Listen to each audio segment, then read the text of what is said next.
The engines hummed like a lullaby against the thick gray clouds above Texas, the kind of steady drone that makes passengers forget they are suspended in the sky. Flight 237 from Dallas to Washington was halfway through its climb, trays clicking shut, seatbelts relaxing, the world below shrinking to toy-like proportions. David Cross sat in 14A, watching a little girl press her hand against the window and giggle as sunlight pierced through a gap in the clouds. For a fleeting moment, it was peace. That quiet, fragile kind of peace that only exists right before the world remembers how to hurt you. Then came the sound no one expects to hear at 30,000 feet. A sharp crack, a burst of shouts, and a voice from the intercom, trembling with something between confusion and terror. Before anyone could understand what was happening, the cabin lights flickered and the plane jerked violently to one side. A cart rolled down the aisle, striking a passenger's knee, and the laughter of the child turned into a scream. The captain's voice broke through the static, barely coherent. "Ladies and gentlemen, we're experiencing an emergency situation. Please remain seated." The sentence was cut off by a muffled noise, like someone wrestling for control of the microphone. Then silence. In the next instant, two men wearing civilian jackets but carrying something unmistakably metallic stormed from the galley toward the cockpit. The sight of their weapons froze the air. The first man shouted, "Everyone stay in your seats," while the second moved fast, his hands shaking, his eyes searching. The plane had become a cage with wings. David felt his pulse hammering against his ribs. For a second, he wanted to believe it was a bad dream. Turbulence mixed with imagination, but the stench of fear around him was real.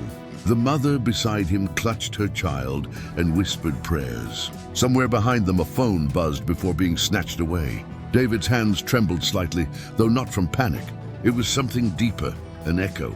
His body remembered what his mind had tried to bury: the weight of command, the cost of hesitation, and the sound of his own voice saying, "Hold the line." That was Iraq, years ago.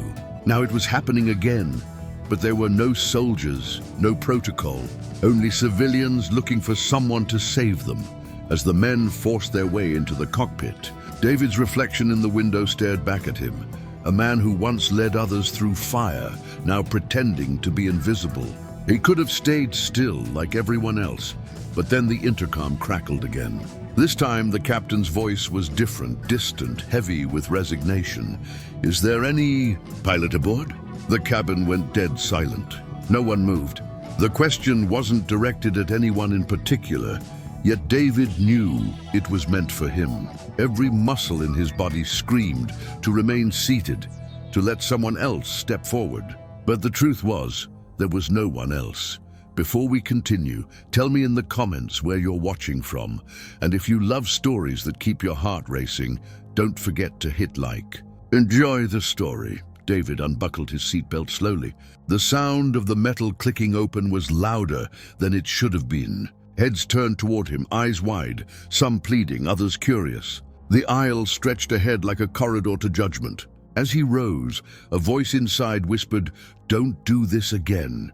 But another, colder part of him, the one that once gave orders in the chaos of a sandstorm, said, "You don't get to run twice." He walked past the trembling passengers, each step echoing against the soft carpet. The air smelled of coffee, fear, and something metallic, maybe blood. Near the front, a flight attendant tried to block him. Her mascara was running and she looked barely 20. "Sir, please sit down, they'll kill you," she whispered, her voice cracking. David's tone was calm, almost detached. "They already might," he said, and gently moved her aside. When he reached the locked cockpit door, he pressed his palm against it. From the other side came the sound of struggling, then a thud. His fingers twitched toward the handle, but a hand suddenly gripped his arm, firm, confident, unshaken. "David Cross," the woman said, her voice low but steady. "It's been a while." He turned. The face was familiar, though it took him a second to place it. Rachel Myers, Federal Air Marshal, once under his instruction during a joint operation. The recognition hit him like a cold wave. "What are you doing here?" he muttered. Trying to keep 200 people alive, she replied, scanning the aisle behind him. And you? He hesitated, then said, trying not to repeat history. Rachel's eyes darted toward the cockpit. There are 3 of them, maybe 4. They've already hurt the captain. They're demanding to reroute to New York. No one knows why. She handed him a small earpiece, standard federal issue, probably smuggled through security under false clearance. If you're coming with me, you follow my lead, she said. He almost laughed. I thought I was retired. Then call this your last flight, she shot back, and without another word she moved. Together they crouched near the galley, peering through the narrow gap toward the cockpit. The hijackers spoke in English, though the accents varied. One Texan, one Eastern European, one who barely spoke at all. This wasn't ideology. It was desperation, Rachel whispered. They're amateurs. David frowned. Amateurs don't take planes. Desperate men do, she replied. He studied their movements, the way the leader's hand shook slightly every time he raised his weapon. There was fear in him, too. That could be used. But as David prepared to move, another sound pierced through the air. Someone's sobbing voice praying aloud. The leader snapped around, shouting at the passengers to shut up. And in that instant, David saw the trembling finger near the trigger. He stepped out without thinking, raising his hands. Hey! Take it easy, he said, voice firm, calm, deliberate. The gun turned toward him. Who the hell are you? The man barked. Just someone who doesn't want anyone to die today. The man studied him for a moment, then sneered. Sit down. But something in David's stance, the way his shoulders squared, the calm in his tone, made the others hesitate. You were in the military? The leader asked. David didn't answer, but that was enough of a confirmation. The man smiled coldly. Good, then you know how this goes. He pressed the gun barrel to the side of David's head. Rachel froze, hidden just out of sight, waiting for a cue that never came. The cabin had fallen into that unbearable silence again, the kind that comes before chaos. Then from the cockpit a groan. The captain's voice weak, barely audible. Please, don't hurt them. The leader shouted back, We're going to New York, and you'll do exactly what I say. David felt the shift in the plane's pitch, the autopilot being overridden. The nose turned slightly northeast. His eyes flicked to the altimeter on the panel inside the open cockpit door. The numbers were falling too fast. The plane was descending. He turned back to the man. You don't have to do this, he said quietly. There's still a way out. The man's jaw tightened. There's no way out for me. David looked into his eyes and saw it. Not madness, but grief. Whatever this was, it wasn't random. Before he could press further, Rachel moved. In a single fluid motion, she lunged from the side, slamming her elbow into the man's arm. The gun fired once, the sound deafening, glass cracking near the overhead bins. Passengers screamed, ducking low. The second hijacker came running, firing wildly, the bullet grazing the captain's chair. David dove forward, tackling him, the weight of his body driving the man against the doorframe. In the chaos, the plane tilted again, alarms wailing. Mayday, mayday! Someone shouted from inside the cockpit, maybe the co-pilot, maybe no one. David grabbed the weapon, twisted it free, and slammed the butt into the hijacker's face. The man dropped. Rachel pulled the first attacker's weapon and aimed, forcing the remaining hijacker back toward the aisle. For a brief moment, there was silence again, the kind that comes not from peace, but exhaustion. David looked at the cracked window, at the frightened faces around him, at the trembling hands clutching seatbelts and prayers. Somewhere deep in his chest, something broke open. For years, he had lived trying to forget the sound of men dying under his command. The sandstorm that swallowed them, the radio static whispering his name as the line went dead. Now, trapped in a steel tube 30,000 feet above the world, he realized he was back in the same place. Only this time, the battlefield had wings. Rachel leaned close, breathless. You good? She asked. He nodded faintly. No, he said, voice low. But I'm here. And as the plane steadied itself in the wounded sky, David Cross, a man who once swore he'd never fly again, knew there was no turning back. Whatever waited beyond those clouds, it wasn't redemption. It was reckoning. Rachel didn't waste time on pleasantries. She pressed David into the narrow space between galley and bulkhead and spoke like a metronome set to triage, explaining that the captain had a deep laceration along the scalp. The first officer was conscious but shocky, and the three intruders were arguing about fuel and vectors like men who'd rehearsed demands, but not contingencies. She showed him a badge half tucked beneath a cardigan and a compact duty pistol with no spare magazine, then lifted her chin toward the cockpit door where a smear of red tracked down to the threshold. David inhaled once, steadying the old muscle memory that creaked awake inside his bones, and asked what they wanted. Rachel answered that they insisted on New York, spoke in code that didn't sound religious or political, and punctuated every sentence with a countdown that kept restarting. A classic tell of orchestrated panic rather than conviction. The plane felt suddenly smaller, a pressurized tube containing not only 200 souls, but also a decade of unfinished business that had just learned his name. They slid into the forward, jump seats and sketch-mapped the battlefield with fingers and whispers, treating the cabin like a street grid.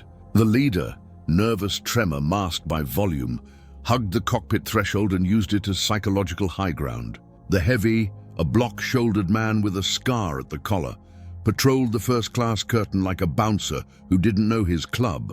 The third, younger and wide-eyed, oscillated between bravado and nausea. Rachel had quietly enlisted 2 flight attendants, Lena and Marco, to control information flow, fold fear into tasks, and seat-swap anyone who might escalate.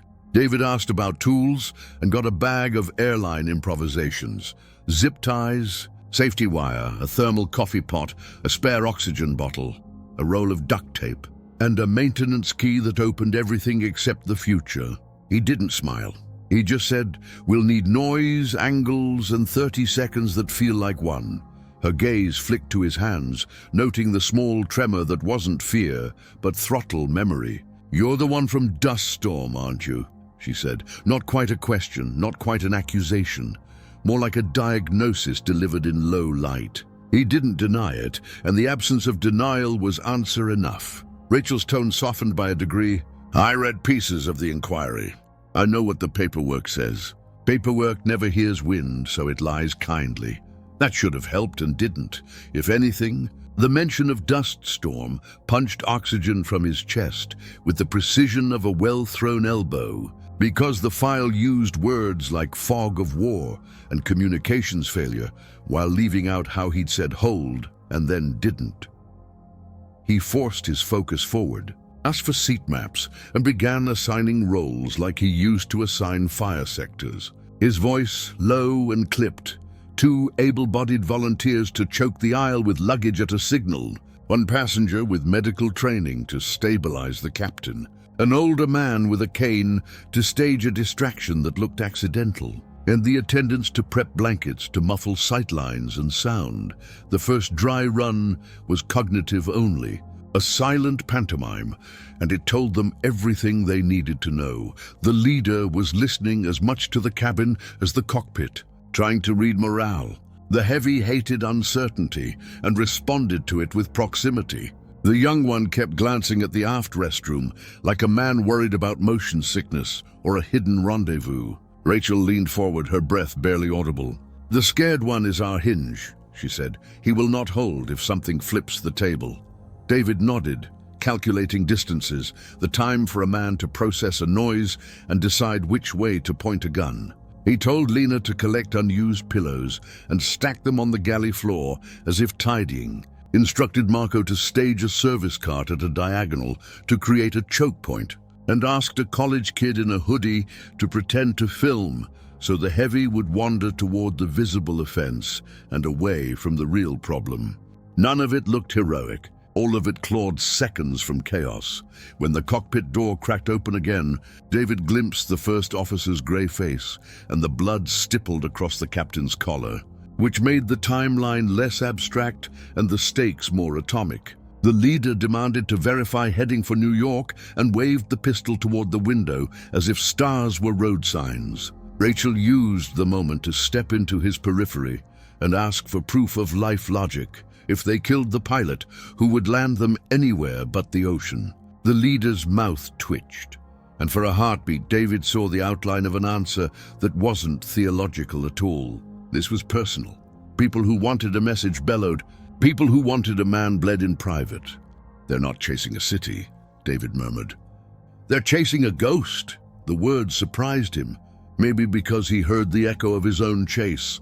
Rachel slid the earpiece into place and synced to the cockpit interphone, keeping her voice level as she coached the first officer through breathing and bleeding control while triangulating the hijacker's hearing. Her hand gestures were choreography, learned in 100 federal briefings and perfected in one panic-stained aisle. She handed David the maintenance key and tapped the access hatch to the avionics bay below the forward galley. "If we need a systems distraction, you can drop in and pull a circuit for a heartbeat," she whispered. "But if you kill the wrong bus, we'll be a glider."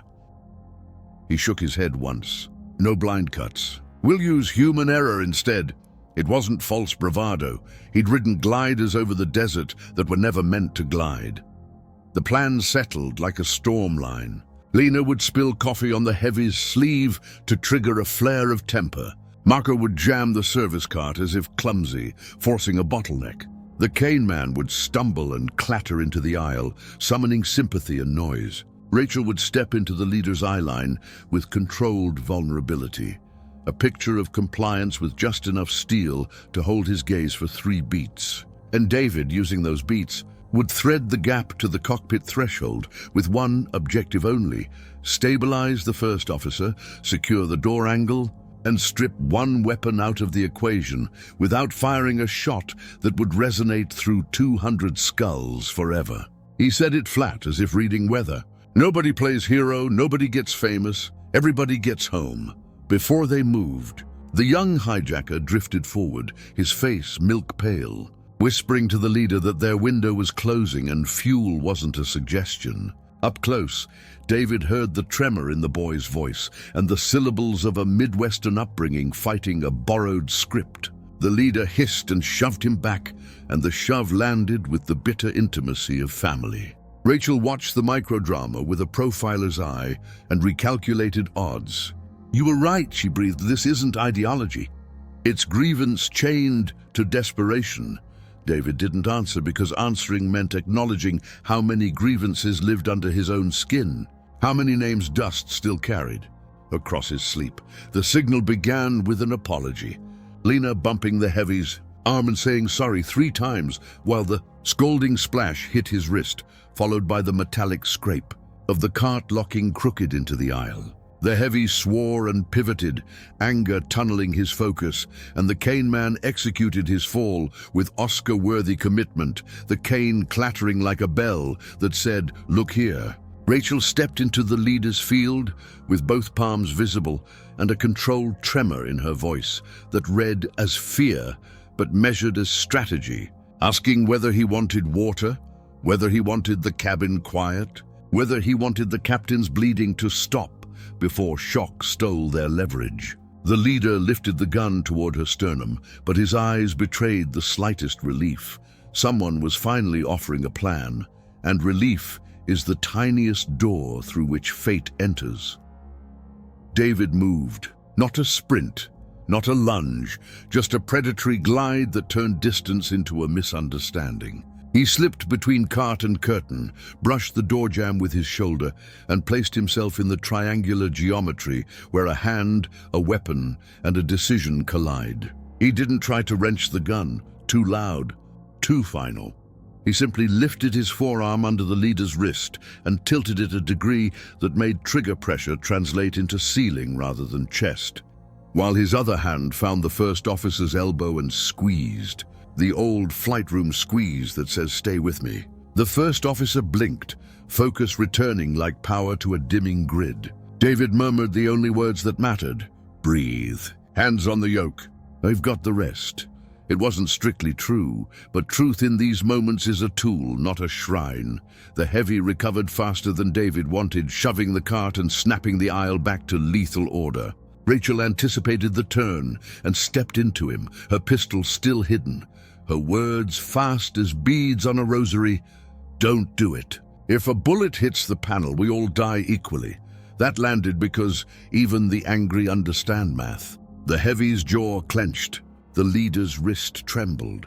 The young one hovered at the edge of collapse. David felt the old equation, distance plus nerves equals tragedy, tick like a bomb in his ear, and made a call he hated. He spoke the word he swore he'd never say again. Dust storm! The leader's eyes snapped to him as if pulled by a magnet. You, the man said, voice cracking, you think I don't know what you did? And there it was, the reason New York was a milestone on a map of pain rather than a target on a doctrine. The name had opened a history book, written in blood and radiostatic, and the author was standing in row 1. Rachel's glance cut to David, quick and flinty, measuring the new battlefield that had just materialized inside the old one. How many? She asked, not meaning men, meaning ghosts. Enough, he answered, and the honesty surprised them both. The leader's rage steadied his hand rather than shaking it now, a worse problem, but also a more predictable one. Disciplined anger is easier to flank than feral panic. David used the open doorway to push the first officer's hands into the safe routine of checklists, autopilot, altitude hold, radio squelch, speaking in a tone designed to make a drowning mind grab a rope. The captain, bandaged with napkins and tape, nodded faintly, his eyes 2 wet stones that still wanted sky. We're not dying here, David said, and the cockpit, bleeding and buzzing, chose to believe him for 1 more minute. They didn't end it. That would be a lie the sky would punish. What they did was carve out breathing room, a pocket of time stitched from coffee, noise, and nerve. Rachel re-anchored the curtain, forced the heavy 3 steps back with a promise of compliance she didn't intend to honor, and whispered to Lena to ready a first aid kit large enough to look like surrender. The young hijacker slid away toward the aft again, his eyes glassy, his chest heaving, and David filed that movement under pressure valve for later. The leader stared at him over the gun, mouth tight, and said that New York wasn't a choice, but a debt notice. David didn't argue the map or the debt. He just said, then you'll need a pilot capable of collecting. In that instant, he knew the past hadn't come to accuse him only. It had come to recruit him back into a fight he thought geography had ended. The engines droned, the cabin breathed in ragged unison, and the war he had tried to bury uncoiled its spine and sat down beside him, alive, patient, and unwilling to fall quiet.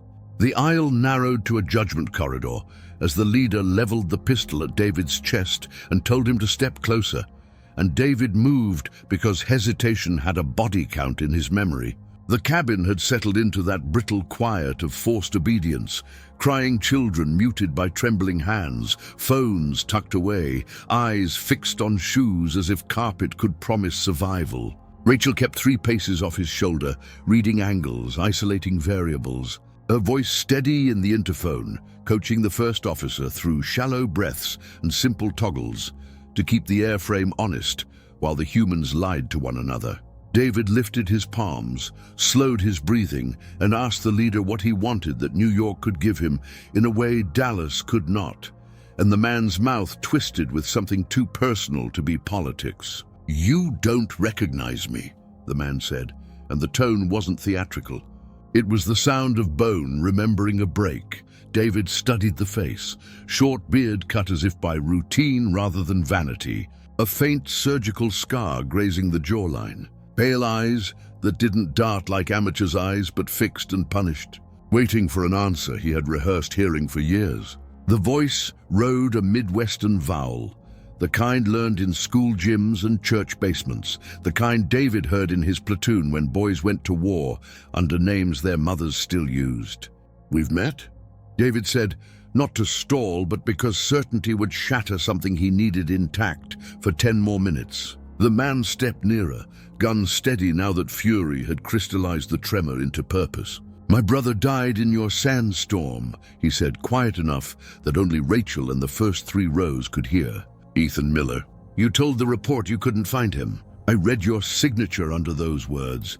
The name detonated with no outward sound, and the years peeled away. Dust storm, a wall of grit erasing horizon. Radios coughing static like men drowning in dry air.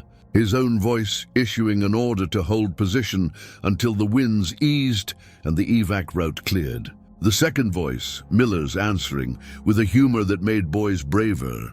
And then the visibility collapsing to the length of a rifle and the line breaking, because survival sometimes looks like betrayal in reverse. David had told the panel that comms failed and the convoy splintered. He had not told them how long he waited before turning back, or how many times he practiced the sentence, "I couldn't find him," until it became a kind of prayer. "Ethan," he repeated, and the leader heard the weight in it, mistook it for cynicism, raised the barrel an inch until it pressed fabric into sternum. Rachel slid half a step, a fraction that looked like compliance and measured as control, and addressed the man by name to claim ground. "Miller," she said, giving him rank without badge. "Point that at me if you need to point it, but use him if you want the airplane." The logic threaded a needle. Keep David alive as tool. Keep the gun's attention diluted. Keep the focus away from the trembling co-pilot, bleeding into fatigue. Ethan didn't look at her. "The airplane is a means," he said, and David understood. This flight, this destination, the timing, everything was architecture built over a grave. "What do you want from me?" David asked, shaping the words like the offer of a confession he hadn't been brave enough to make when uniform panels asked for it. "Truth first," Ethan said, "then a landing where someone important can hear it." For a heartbeat, David considered the worst strategy. Just say it all here, raw, and hope that nakedness disarms a man who came dressed in pain. But 200 lives depended on pacing, not catharsis. He forced the confession through a pilot's checklist. "I gave a hold order," he said, each syllable dry as chalk. Visibility collapsed. The unit fractured. "I tried to reconstitute the line. I failed. I left men to die believing I would find them again. I did not." The words were not absolution. They were a ledger read aloud. Ethan absorbed them with the stillness of a judge who has already drafted the sentence. "You left my brother in that storm so you could keep your record clean." Rachel cut in before blood could answer blood, anchoring the conversation to physics. "If he pulls that trigger in the cockpit, nobody's record survives," she said. And her eyes told David to keep speaking before the gun made a point. David stepped a half-inch closer, so the muzzle had to tilt up to maintain threat. A small geometry that softened the odds of a lethal angle if the squeeze came. He didn't beg, didn't offer medals or citations, didn't speak the bureaucratic syllables that had insulated him for a decade. "Your brother cracked jokes on bad days and made boys think they were men until the day they were," he said, seeing again the grin that appeared unbidden under goggles, dusted white. "He said we'd laugh about the storm when it died, and I let the storm outlive him. I wrote a report because the Army cares about paper. But the part that matters is this. I was scared, I made a call, I lived. He didn't. The cabin listened because the cabin had nothing left but listening." Ethan's lip trembled with a fury that wasn't theatrical. And for a second, David saw the kid beneath the beard. The brother who got a phone call at midnight and finally found the man who signed the letter. Rachel shifted to the periphery of Ethan's reach and tried to transfer the spotlight to logistics, offering the one currency Rage understands: control. "You want a stage," she said. "You want a recording, you want names. You don't get it if we crash into a field for lack of fuel. Let him help you land. Let me keep the cabin quiet. You get your audience on the ground." Ethan's eyes flicked to her, calculating, then back to David, as if refusing to dilute hatred with pragmatism. "You'll say anything to live," he muttered. David shook his head. "I've tried living with silence. It doesn't work." He nodded toward the instrument panel visible through the door gap. "Fuel is math, not memory. Give me the yoke, lock me in, keep your gun on my back. You'll have me and the truth you came for, and they'll have a chance." The heavy lurched at the proposal, a reflex to reassert dominance, but Rachel stepped into him with a stare that said she would shoot him first and live with the regret later. The younger hijacker hovered just behind them, hands shaking so hard the weapon might as well have been a tuning fork. His eyes darted between Ethan and the floor, like a captive, choosing which parent to disappoint. "He's bleeding," the kid whispered, nodding at the co-pilot. "He's going gray." Ethan's jaw clenched at the reminder that time, not David, would decide who died next. He grabbed David's collar and yanked him forward until their foreheads were a foot apart, the gun caging his ribs. "Say his name without that officer voice," Ethan ordered. David did. "Ethan Miller." The leader's face cracked into something like grief. "Not mine," he said, voice breaking. "My brother's. Aiden." The name landed like a flare in dark water, and David repeated it because sometimes dignity is giving the dead their whole name. Aiden Miller. The repetition brought a sliver of humanity, enough to wedge procedure into pain. Rachel told Lena to fetch more bandages and told Marco to reset the cart calm, as if turbulence had caused all this. And in that ordinary choreography, the cabin remembered it was a plane and not a courtroom. Ethan shoved David into the cockpit with a final warning. "You speak to anyone but me, I finish this." And Rachel slipped a glance like a note. "Stall for altitude, not for time." David slid into the jump seat behind the first officer, laid fingers on the back of his chair like a blessing, and spoke in low instructions, easing the workload without stealing agency. "Autopilot stays. Altitude hold verified. Set heading select. No drama," he said. And the younger man obeyed because systems don't judge, they just respond. Ethan lingered in the doorway, gun trained, and began his testimony before the audience he planned to enlarge on the ground. He described being told his brother died in a dust storm so severe recovery was impossible. Described reading David's signature and imagining the hand that held the pen. Described driving past baseball diamonds, where kids laughed under clean skies and wondering how anyone could laugh. "I came here to make you say it where people could hear," he said, voice thickening, "so no one tells me again that war is fog and men disappear." David didn't argue the metaphor. He'd lived inside it too long to pretend fog doesn't behave like a witness. "I'll say it where you want," he answered, "but we won't get there unless we stop arguing with gravity." Rachel used the opening to reframe terms. "Newark has a long runway and a tower that can clear airspace fast," she said. "You want cameras? That's where they live." For a second, the path forward existed, an angry man's agenda harnessed to aviation's math. But the moment wasn't a victory. It was a truce signed with shaking hands. Ethan nodded once, grimly, as if bargaining with physics insulted his grief, but conceding to it served his purpose. "Course to Newark," he said, and the gun dipped half an inch, not mercy, but calculation. David set the heading with a finger that remembered throttle friction and whispered to the first officer to hydrate, to stay present, to let muscle memory fly when courage ran dry. Behind them, the cabin breathed as one organism again, wounded but orderly, the kind of temporary order that always breaks when the truth changes shape. Ethan leaned close, his breath hot with adrenaline, and delivered the final verdict of the moment. "On the ground, you'll say his name and your failure into a camera," he said. "And if you lie, I'll finish what the storm didn't." David held his gaze without defiance, because defiance is for men who need to win. He needed only to arrive. "On the ground," he agreed, and felt the phrase settle over his shoulders like a weight that was also a path. Rachel met his eyes once more, a flint spark of trust and warning, and turned to calm the rouse. The airplane traced its new line through the wounded sky, and in the narrow space between confession and consequence, David understood that Judgment Day doesn't wait for courts. It rides coach, carries a boarding pass, and knows your name. David slid into the jump seat behind the first officer and felt the aircraft's pulse through aluminum and rivet, a steady shudder that translated fear into physics. The panel glowed with the indifferent calm of automation. But the numbers told a story with teeth. Fuel flow high, reserves shaved thin by wandering vectors. Altitude steady only because a wounded man clung to routine like a raft. Rachel anchored herself in the doorway, body a shield that let the cabin see a human face instead of a muzzle, while Ethan stood to her left with the gun drawn and the kind of focus that doesn't blink. "You fly," Ethan said, and David answered with hands. Not words.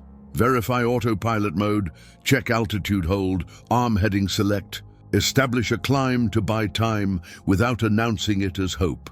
Rachel's voice threaded through the interphone in low, deliberate syllables, and when she muted it, she didn't waste the privacy. Before we burn what we have, I need to know what you're carrying, she said, eyes steady on his. Not for me. For your head when we start making cuts, he wanted to say later, to parcel memory like rations. But the altimeter and the fuel gauges were real clocks, and the past was already here, breathing in his ear. He kept his gaze on the instruments and unlocked the file he'd kept sealed under neat signatures and institutional words. Dust storm wasn't a myth or a metaphor, he said, the sentence clipped but unflinching. Visibility went to 0 in minutes. I gave a hold order because the evac route was gone. Aiden cracked a joke to keep the boys from breaking, and then the grit smothered radio and horizon and every good intention we brought from home. I left the line to scout a route and told myself I'd circle back with help. I never found them again. Ethan didn't flinch at the name. He flinched at the verb. Left. Rachel didn't look away, and that refusal to spare him was the kindest thing in her arsenal. And the report? She asked, not to wound, but to anchor the story to paper. The paper said comms failed, the unit fragmented, efforts were made. David answered, rolling heading 5 degrees to ease the load on the battered co-pilot. It left out that I waited too long to turn back, that I believed I could outstubborn a storm, that a good man told a joke inside a dying world, and I mistook the sound for time.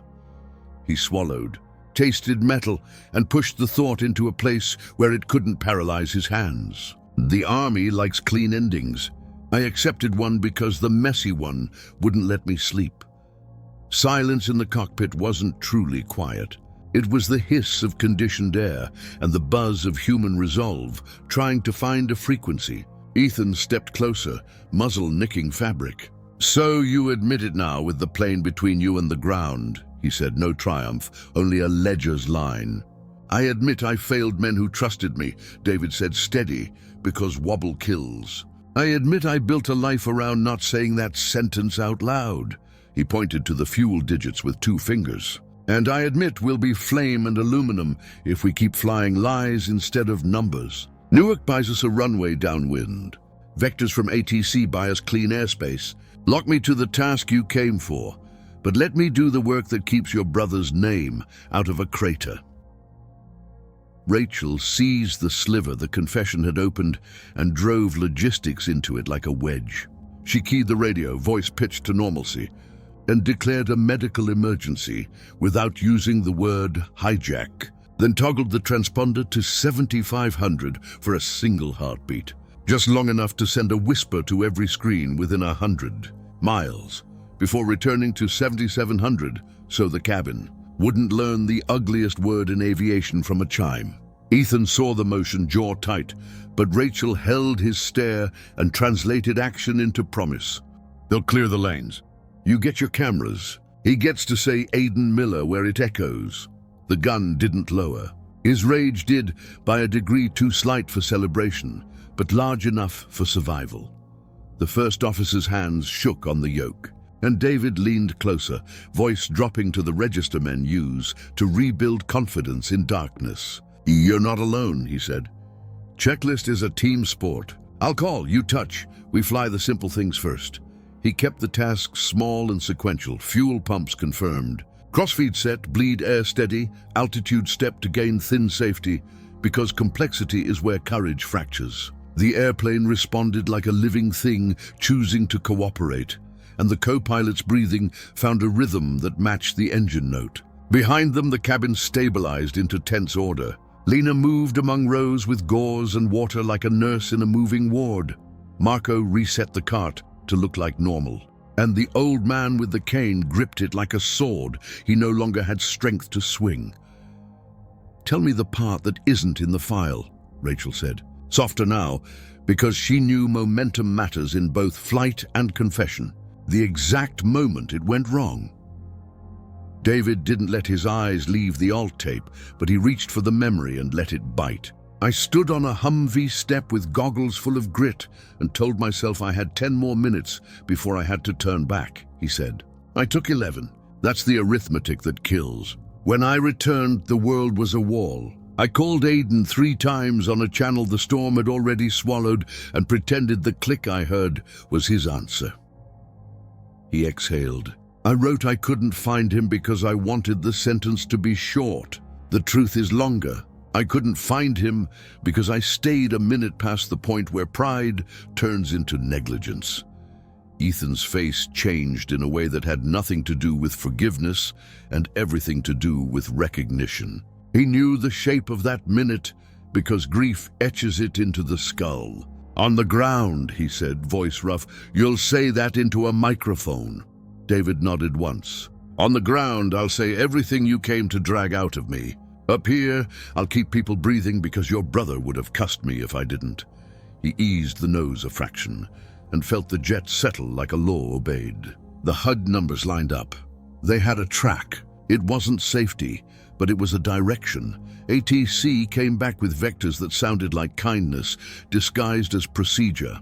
Turn direct to fix, descend and maintain for sequencing, expect priority arrival. Rachel repeated each instruction like a translator, bridging 2 dialects, aviation and fury, and then layered human management over metal. When we land, cameras will be there, she told Ethan, neither pleading nor provoking. You can stand beside him, or you can stand over bodies. Choose your stage. The gun's barrel dipped again, an involuntary concession to the future he'd planned. And David used the micro-freedom to adjust speed and plot a fuel profile that left margin instead of miracles. The clouds outside thickened into a grey cathedral, and the cockpit lights dimmed to a softer bruise. David watched them and spoke the only vow that made sense in air that smelled faintly of blood and coffee. No more minutes stolen from the clock, he said, a promise to the sky as much as to the man with the gun. We drive this down the center line, and we speak where people can contradict us. Rachel caught the line and sharpened it into a shield for the cabin. Everyone lives first, she said, projecting it down the aisle with a firmness that felt like gravity. Everything else happens after. Ethan didn't answer, but he took one step back and repositioned himself so he could see both David's hands and Rachel's eyes. A man balancing vengeance with the first competence he'd trusted in years. The plane nosed on, reading the air, and the glare of the upper cloud deck softened into a milky corridor that made even wounded men think of home. David rode the corridor the way he used to ride a sortie, into heat, steady hands, quiet jaw, mind dividing into tasks and truths. He had said Aiden's name and his own failure in the same breath. He had owned the minute that turned him into a man who ran. Now he chose the counterweight, a landing built not from heroics, but from disciplined choices, stacked without vanity. Newark's approach came alive on the display, a neat lattice that made chaos look solvable. ATC cleared them to intercept, other aircraft peeling away like courteous ghosts. Rachel briefed the cabin in words civilians could carry. We are landing soon. Stay buckled, stay brave. And the silence that followed felt less like fear and more like resolve. Ethan leaned forward again, final terms delivered like a sentence already stamped. On the tarmac, you say his full name. You say the minute you say you left, he said. David didn't look back. On the tarmac, I say all of it, he answered, and set the aircraft on the line that ends where rubber meets earth and stories stop being hypothetical. He didn't feel lighter. He felt exact, as if the sky had measured him and he'd finally stopped rounding his own numbers. The final approach to Newark dissolved the way good plans do when math stops cooperating. Fuel ticked down in cruel quarter sips, vectors lengthened into a racetrack that stole altitude and nerve, and the first officer faded behind his eyes while the wind over the nose began to mutter about sheer. ATC offered priority and lights and a hero's corridor, but the numbers on the panel were done applauding, and David felt the airplane's mood shift from compliant to conditional. He checked crossfeed, trimmed for a forgiving attitude, and looked through the glass at a city glittering like a promise it couldn't keep. then angled his jaw toward Ethan without turning his head, and said the one sentence that resets a battlefield. "We won't make the runway clean." Ethan lifted the gun and demanded guarantees. The cockpit answered with a low fuel chime that needed no translation. Rachel kept the doorway like a hinge and read the shake of the air against the wing as if it were handwriting. She saw the way the jet sighed in descent, the way the co-pilot's hands lost their argument with gravity, and she understood that procedure had reached the cliff where instinct begins. David called for flaps incrementally to buy lift without buying drag, and with each notch, he felt the options narrow from airport to asphalt, to open rectangle of anything that wouldn't turn aluminum into a bonfire beside a neighborhood. Newark still glowed, dead ahead, a canyon of lights and cameras exactly where Ethan wanted his confession. But between them and the salvation of concrete lay a mat of crosswinds, wake from a heavy that had slipped through seconds earlier, and a fuel state that turned every mile into a dare. The cabin sensed the pivot without being told. The hum fell into prayer pitch, the old man's cane locked across his knees like a brace, Lena's voice thinning into reassurances delivered to people who understood this kind of math, even if they didn't speak it. Ethan pressed the gun harder into the fabric between David's ribs and demanded north, demanded runway numbers, demanded the theater he had planned his grief upon. David kept flying the panel and the air, not the weapon, and said with a softness that made the truth heavier that New York and Newark were now stories that ended in rooftops. He saw, down and left, a maze of black rectangles and sodium lamps, warehouses, rail spurs, a power substation, a ragged wedge of scrub lot, and he felt the old decisiveness slide into place. Not the suicidal bravado that ruined men, but the quiet arithmetic that saves strangers at the price of your own legend. He pushed the nose a fraction to arrest the sink, rolled shallow to point the jet toward the industrial flats where fewer families slept, and said almost conversationally, "Now I know where I must land."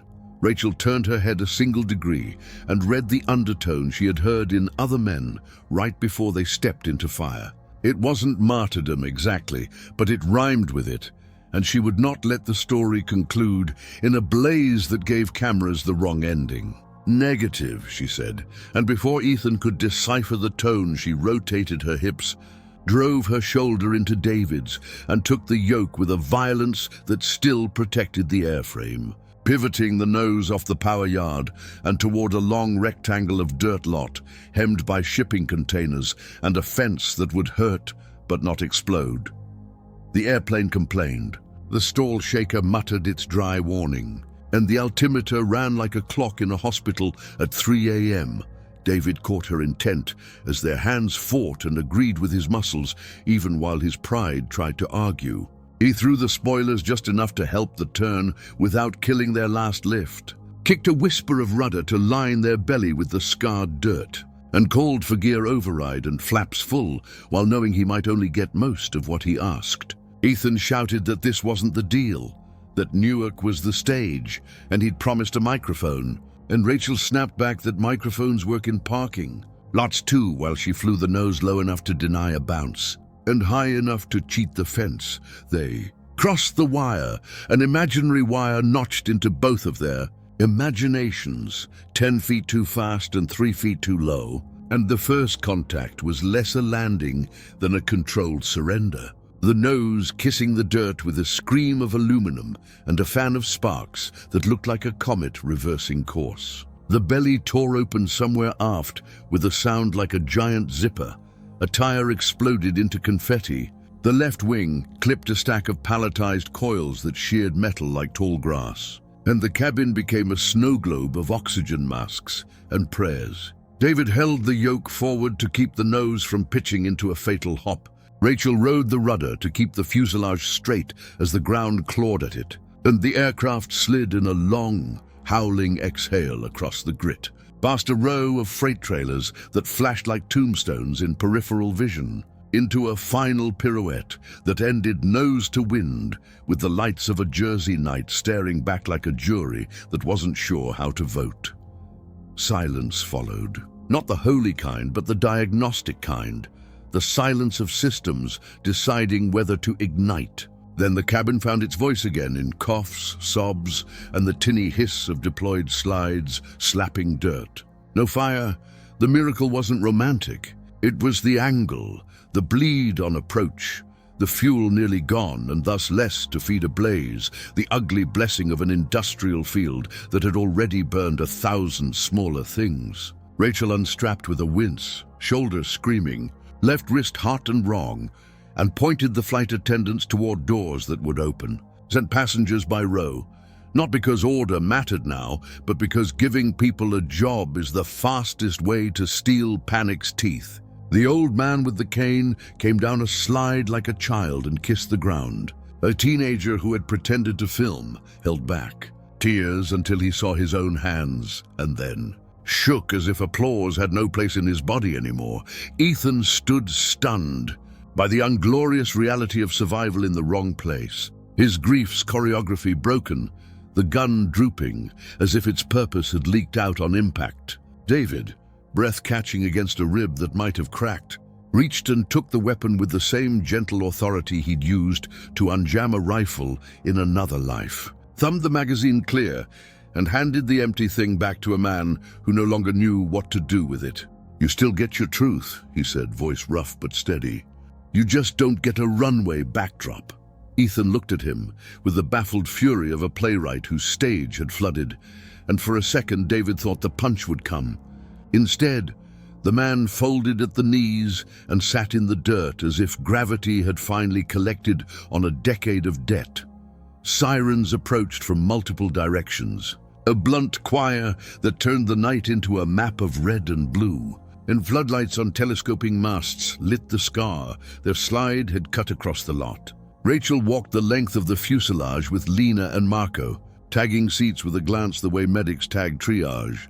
And the injuries told a story of bruises, lacerations, 2 likely fractures. One panic attack that looked like a heart attack and wasn't. And a dozen people who would wake tomorrow with new respect for seatbelts. The first officer came down last, pale but on his feet, sustained by the adrenaline economy that gives men one more errand before the bill comes due.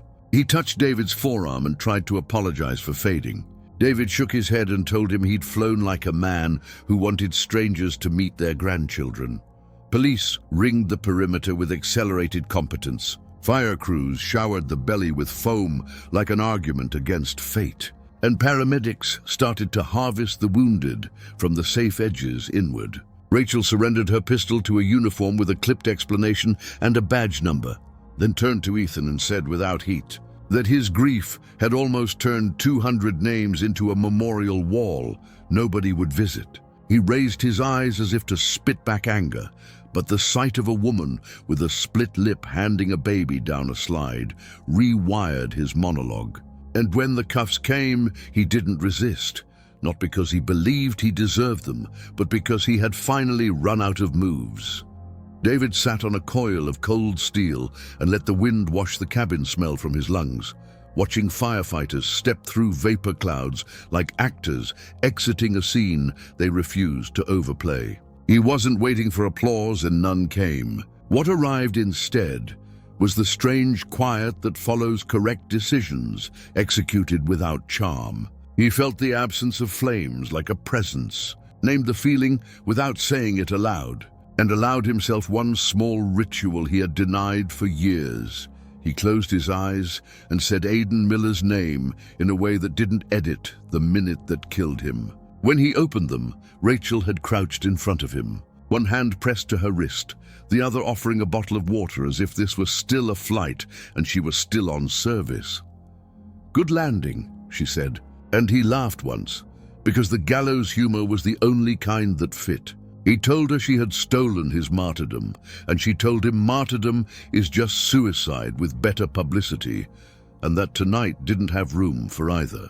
They watched as Ethan was guided to an ambulance to be checked before booking, his face slack with a grief that had finally exhausted its fuel. Reporters clustered at the fences already, long lenses greedy for wreckage and statements, and David knew microphones would arrive by the time the first triage was over. He didn't dread them the way he once would have. He dreaded only the temptation to improve the story. Rachel read the thought off his posture and said he could lean on her wrist if his ribs hurt when the questions started. He told her he could lean on the truth for once and see how far it carried. By the time the last passenger cleared the slides and the first tow truck idled near the scar to consider what it would take to move a wounded bird from a field built for freight, the night had settled into aftermath. The air held the tang of foam and diesel. The sky above Newark threw a patient halo over everything, and the airplane sat like a creature that had survived a bad instinct. David pushed to his feet, waved off the stretcher with the stubborn courtesy of men who prefer to walk even when it hurts, and took one step, then another, not toward cameras or officers or absolution, but toward the fence, where the wind had more to say than people did. He breathed, and the breath felt like altitude zero, nothing left to fall from, nothing left to climb to, only ground underfoot and a choice about where to move next. The courtroom was smaller than the ones television invented, the kind of municipal room where varnish held the scent of old heat and the fluorescent lights hummed like tired insects. Months had passed, enough for bruises to yellow and for insurance investigators to diagram the landing into a tidy miracle. Enough for passengers to mail postcards or invoices or thank you cakes that arrived already stale.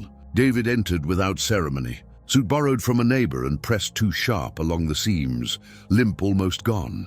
Eyes clearer in the way people's eyes get after they start sleeping short, honest hours instead of long, dishonest ones. He took a seat 2 rows back, not hiding and not announcing, and folded his hands as if he were at a wake for someone he had once been and couldn't quite remember how to mourn. Ethan came in shackled, then unshackled, the clang smaller than memory had promised, dressed in county khaki that made everyone look the same height. He carried himself like a man who had run all the available distances and found no finish line. The beard trimmed by clippers that didn't care about symmetry, shoulders squared against the kind of shame that doesn't like witnesses. He didn't search the room for David because he knew exactly where he would be, the way men know where a familiar pain will sit before it sits. The state called names, numbers were read into record like recipes no one wanted to cook, and the judge's voice moved proceedings along with the metronomic patience of a nurse changing dressings that must be changed whether the patient cries or not. When it was his turn to speak, David stood slowly and took the oath with a palm that didn't tremble, not because he felt brave, but because the trembling had been spent in other rooms. He did not deliver a speech. He did not scan for cameras. He did not polish verbs for strangers. He answered questions with sentences that kept their shape. He described the day as mechanics, and he described Dust Storm as regret, not with theater, not with biography, but with a narrowness suited to the fact that a man's life was not a platform, but a person on a bench wearing paper-thin socks. He did not try to gather the room into sympathy. He did not try to shift blame into clever shadows. He said Aidan Miller's name once and then let silence hold it, because repetitions turn names into charms, and he had promised himself no more charms. Rachel watched from the aisle with her wrist in a soft brace she didn't always wear, hair pulled back in a way that suggested she had more to do after this than recall a landing. She nodded when procedures were named correctly, frowned when headline words tried to overwrite cockpit words, and kept her expression flat when the defense suggested grief turns good men into tools, and the prosecution answered that grief is only acceptable when compartmentalized by people who didn't earn it. In a recess, she found David by a water fountain that coughed before it flowed, and she asked whether he wanted to leave before the verdict, because leaving early kept certain kinds of pain from finding lodgings. He said no, not with defiance, just with the simple logic of someone who had misplaced too many endings already and wanted to watch at least one arrive where it said it would. Testimony unspooled without fireworks. Passengers described hands that helped and hands that shook. Lena told the story of coffee used as strategy. Marco described the sound of aluminum sliding through dirt as if the plane were apologizing to the earth. The old man with the cane spoke of the way the ground felt when his shoes finally met it again, and how he had polished the handle since, though it was only wood. A technician explained the absence of fire in terms of angles and fuel state, and even that small mercy sounded earned rather than given. When the prosecutor asked whether Ethan had intended mass murder, there was a rustle in the room like coats turning at once. And when the answer landed in the grey space between rage and plan, the judge made a note that no one would read outside a footnote and then moved to the next box to be checked. Verdict day came damp and windless. The courthouse steps sprinkled with people who preferred weather to air conditioning and opinion to hunger. The judge read, "The forest of law allowed for shade and shadows," and the gavel touched wood with the quiet conviction of tools that believe in themselves. Ethan did not shout, did not sag, did not look for a camera. He looked at the corner where sunlight leaked through a badly sealed window and seemed to measure time against the dust floating in it, as if learning the slow motion of particles could teach him something about endurance. When deputies took his elbows, he followed with a nod, meant for no one. And when he passed David, their eyes met without charge or spark or cinematic absolution. Only the recognition that comes when two men agree on a fact. This is the price, and no receipt will ever feel adequate. Outside, microphones lifted like flowers that had learned the trick of steel, and the first questions rose fast and bright, asking for quotes shaped like pebbles to be skipped across a noisy lake. Rachel stepped between the crowd and the doorway without touching David, and somehow that was the gesture that held. He did speak, but only to confirm the passengers had been contacted, that he would be available to testify again if called, that the first officer had recovered enough to teach simulator sessions and had resumed the habit of bringing donuts on Thursdays. He did not answer the question about heroism because the word had stopped opening any doors he wanted to go through. He did not answer the question about forgiveness because answering would have required a kind of arithmetic he no longer performed in public. He left without hurry, a man carrying nothing fragile enough to break and nothing shiny enough to be stolen. He found work that used his hands without asking for too much explanation. A hangar near a regional airport where aluminum becomes birds and birds return as aluminum when luck runs out. He taught a younger mechanic how to listen for a fuel pump's first lie. He learned the names of two stray cats that slept under the parts washer.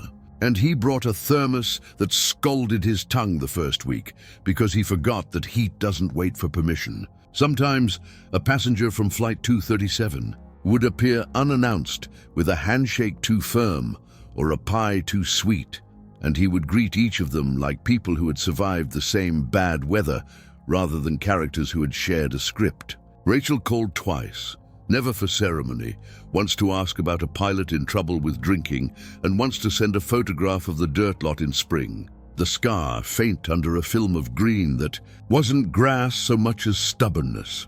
On a Sunday he drove to a cemetery he had no right to visit and walked between stones until he found the right family name chiseled into granite that ignored weather with grace. Aidan was not there. The storm had kept that part of the bargain, but Ethan's parents were, and a brother's name had been added in smaller letters because the stonecutter had run out of space or because grief teaches economy. David did not speak, did not introduce himself to the couple sitting on a bench under a tree whose leaves made a sound like whispering when they rubbed against each other. He stood far enough that he was witness and not intrusion, long enough that standing became the act rather than the prelude to one. When he left, he took nothing and left nothing, and the exchange felt honest in a way he had not trusted for years. Evenings slowed without congealing. He learned the trick of buying groceries for one without resorting to beige food. He fixed a porch step that had been loose since winter and left the hammer on the rail for a week as if the house needed proof. He started a habit of walking around the block after dark and nodding to the same dog who refused to like him. There were days with a thin seam of light and days with none at all, and he followed both with equal discipline. When news of Ethan's appeal arrived by letter, he read it and set it aside, and later, when a smaller note came with a scrawled line in a hand that had learned patience from concrete walls. He read that too. You said it like it happened. That matters to me in a way I don't know how to name. He kept the paper without smoothing its creases and did not answer, because some correspondence must be a single exchange to stay honest.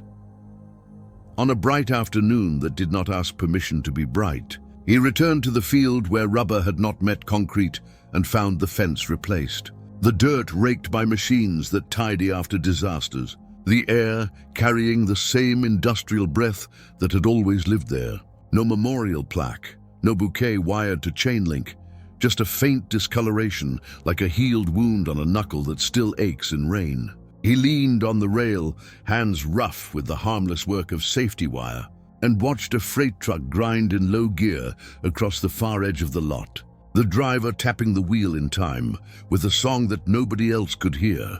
He smiled without showing teeth, the way men do when the world is not fair, but is at least clear for the length of one breath. And then he walked back to the car, not redeemed, not absolved, but moving in a direction that did not require a map, because he had finally learned to live without the storm's compass.